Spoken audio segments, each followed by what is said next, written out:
Mas será que existem alternativas melhores para quem quer investir em criptomoedas? Assunto para Priscila Yazbek, que já está em nossa redação da Globo News aqui em São Paulo. Priscila, boa noite. Bitcoin é a mais famosa, mas cada dia surge uma nova, são mais de 1.400 moedas. Do começo do programa até o final é capaz de já ter aparecido mais algumas. Conta pra gente, Priscila. Boa noite, Sam. Boa noite para todo mundo que está acompanhando Conta Corrente. Isso aí, Sam. A Bitcoin é a moeda mais falada, mas assim como ela, existem mais de 1.000 outras moedas digitais. O que acontece é que por trás das Bitcoins existe uma tecnologia, o blockchain, que deve revolucionar o mundo dos negócios. Para você ter uma ideia, tem sido reconhecido como a internet do dinheiro. Então, assim como a gente teve uma revolução que a internet causou no mundo das comunicações, a gente parece que está vivendo agora essa revolução no mundo do dinheiro. Então, tem centenas de projetos que estão sendo baseados nessa tecnologia do blockchain. Então você tem moedas virtuais, projetos que são só meios de pagamento, mas tem outros também que vão além, que rodam contratos super inteligentes e que tem um serviço prestado ali e que por isso eles têm uma moeda própria. O Safiri Félix, que daqui a pouco está aí no estúdio com vocês, ele tem uma analogia bem boa para explicar isso. Ele diz que é como se as moedas digitais fossem fichas em uma quermesse. É tipo uma moeda criada para funcionar ali naquele ecossistema. E o blockchain é como se fosse um grande arquivo que registra os dados de uma forma irreversível e que não tem uma pessoa, um governo, não tem ninguém que controla aquilo. Então, por isso, ele permite que os participantes troquem o valor entre si de forma livre, descentralizada, sem um controle e de qualquer parte do mundo. E hoje já são mais de 1.400 criptomoedas, como você disse. A Kodak, por exemplo, anunciou que vai criar uma plataforma para fotógrafos e agências usando o blockchain, que é a Kodak One. Os fotógrafos vão registrar os trabalhos nessa plataforma e os pagamentos vão ser feitos em Kodak Coins. Tem também uma moeda que foi criada a partir daqueles memes de cachorros, os dogs, que têm feições engraçadinhas, né? É a Dogecoin. Ela foi criada em 2014 por um fã desses memes. Ele falou que uma moeda inspirada nesses dogs seria um sucesso e não deu outra. Hoje ela já vale mais de 2 bilhões de dólares e está entre as criptomoedas mais negociadas. Volto com você. Priscila, esse assunto é muito interessante, mas uma dúvida que eu queria saber a sua opinião, depois eu vou perguntar para o Safiri que está aqui no estúdio, se muitas são similares no sentido do objetivo delas, por que os preços mudam tanto? É só especulação? Alguns estudos mostram que na Bitcoin, para cada 1.000 pessoas, só 3 dão algum uso que não especulativo à moeda. Pois é, então, a gente até conversou com o Safiri um pouco antes, hoje eu passei o dia conversando com ele sobre isso, e ele explicou assim, que tem toda uma parte que é especulativa, tem toda uma parte de pessoas assim que estão tentando ganhar dinheiro, compram Bitcoin e outras moedas para daí tentar ganhar com a valorização, mas tem toda essa parte de serviços que são prestados, que tem essa tecnologia do blockchain por trás. Então, acho que ele vai explicar um pouquinho melhor, mas assim, sim, tem especulação, mas também tem toda uma revolução que está acontecendo por causa dessas tecnologias. Priscila, uma boa noite para você, obrigado pela participação e até a próxima. Conforme prometido, a gente recebe aqui o Safiri Félix, que é especialista em bitcoins e em outras moedas virtuais. Safiri, obrigado pela sua participação aqui, pela presença, e começo perguntando. Essa questão que eu falei com a Priscila. Tá bom, o Bitcoin tem um uso, a tecnologia é muito interessante. Mas as outras são muito similares, pelo menos parte dessas 1.400. Como é que uma vale 14 mil dólares, que é mais ou menos o preço que estava hoje no início do dia do Bitcoin, e outra vale 200 dólares? Qual que é a explicação para isso? Boa noite, Sami.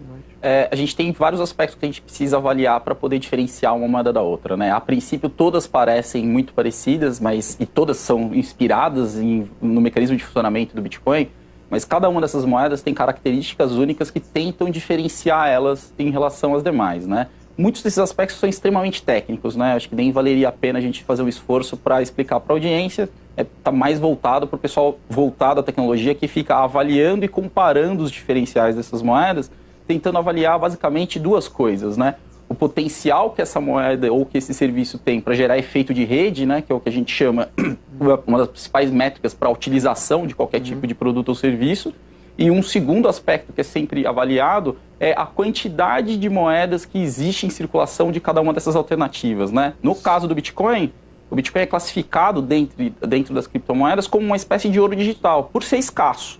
Algumas dessas outras moedas, elas não são escassas. Algumas delas têm quadrilhões de unidades em negociação. Sim, mas teoricamente, mas mesmo assim, quando você soma o volume total de moedas disponíveis, não dá o mesmo preço.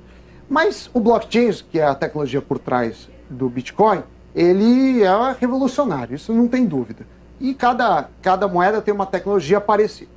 Mas quando a gente olha o preço, por exemplo, se a gente pegar o começo da internet, a gente teve uma bolha de preços. Você teve o primeiro buscador, que fez sucesso no Brasil, foi o Alta Vista, o Yahoo, e essas empresas praticamente quebraram e foram compradas por um preço muito menor. Quando a gente pega telefone celular, um smartphone, a BlackBerry dominava o mercado, a Nokia também tinha uma boa participação, a Motorola foi inventora disso e não deu em nada, no sentido que não é a dona da maior parte do mercado, a Samsung e a Apple lideram. Por que a Bitcoin vai ter uma ascensão ou por que não vai ter? Como você vê? Qual a moeda, na sua opinião, que vai ser a bola da vez, pelo menos nesse ano de 2018? Tá.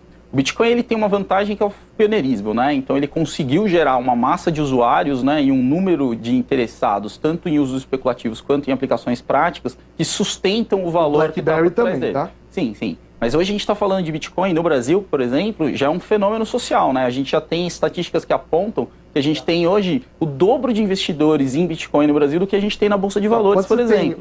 Tem uma base muito grande, é um dos indícios de bolha. Assim, na economia, não dá para saber que é uma bolha até ela se estourar. Mas um dos indícios, toda a bolha tem uma euforia. Sim. E muita gente olhando. Uhum.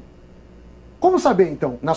Você que estuda isso, uhum. Você diria que é bolha ou não na relação do Bitcoin? Qual que seria o melhor investimento dentre as opções de moedas digitais? A primeira, a gente precisa fazer um esclarecimento que é recomendar que as pessoas não invistam em criptomoedas um valor que faça falta para elas no curto espaço de tempo, né? É sim um investimento extremamente especulativo e eu concordo com você que a gente pode estar vivendo um momento de bolha dentro do mercado de criptomoedas como um todo, mas a minha avaliação é que essa bolha não está no Bitcoin. Tem vários outros projetos que são muito menos consistentes, muito menos maduros e que, na minha avaliação, tem um preço que está fora do lugar em relação ao que eles já conseguem fazer hoje. O Bitcoin e o Ethereum e algumas outras moedas têm um valor um pouco mais consistente, porque já tem aplicação.